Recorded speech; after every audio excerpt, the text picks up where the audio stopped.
So the DJI Mini 3 Pro is probably my new favorite drone. Why? Because it's light and compact, it has a decent battery life and a great camera. It's almost perfect, but there are one or two things that are a little annoying, which I'll go over in a bit, but still my ideal drone. So whilst I've been testing out the 48 megapixel camera, capable of 4K video, up to 60 frames a second, this just takes amazing images.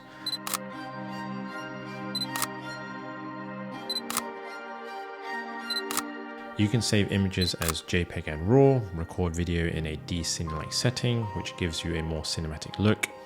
And all the shots you see here are using the auto camera setting. A few shots have been captured using DJI's official ND filter set. They come in ND 16, 64 and 256.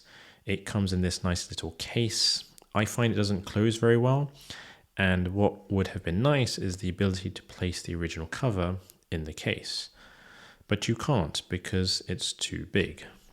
Oh, and the drone itself has 1.2 gigs of internal storage, just in case you forget your SD card. In terms of battery life, DJI do say that you get a max flight time of 34 minutes. Now this all depends on weather conditions and how you fly.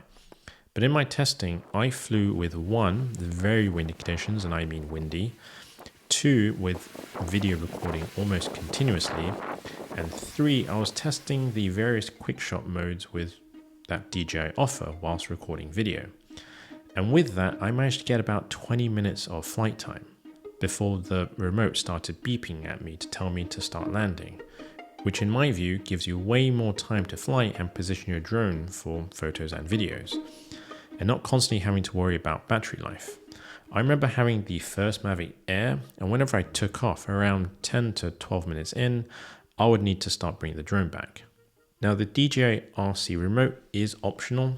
If you want to save some cash, you can opt for the standard remote without the touchscreen. The remote has control sticks tucked behind.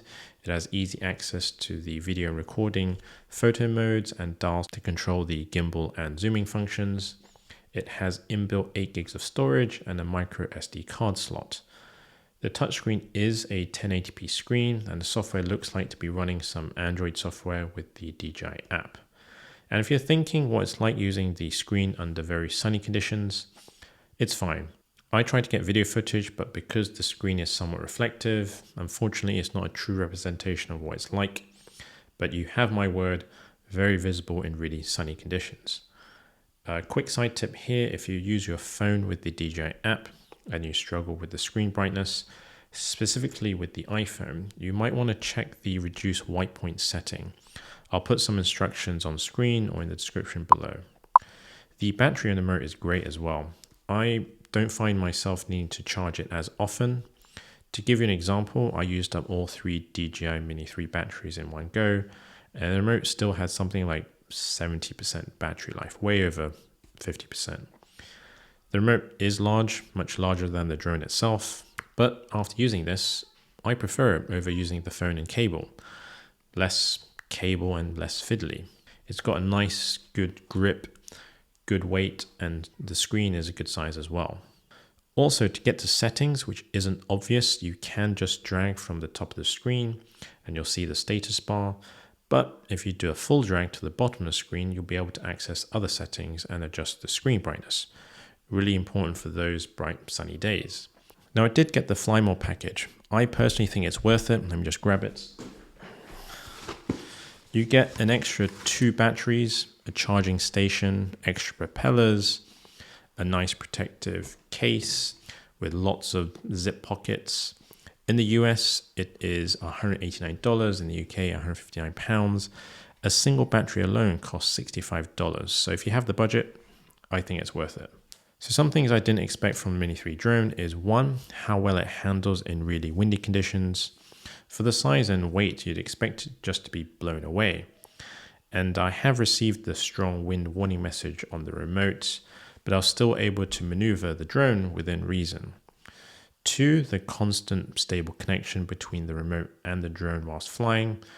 I think this is down to the new remote as opposed to using a phone and the app. I haven't lost signal or video transmission, not yet anyway, and everyone is probably going to experience different things. but I was able to get over 400 meters in a rural area and 150 meters in an urban area with 0 disconnections.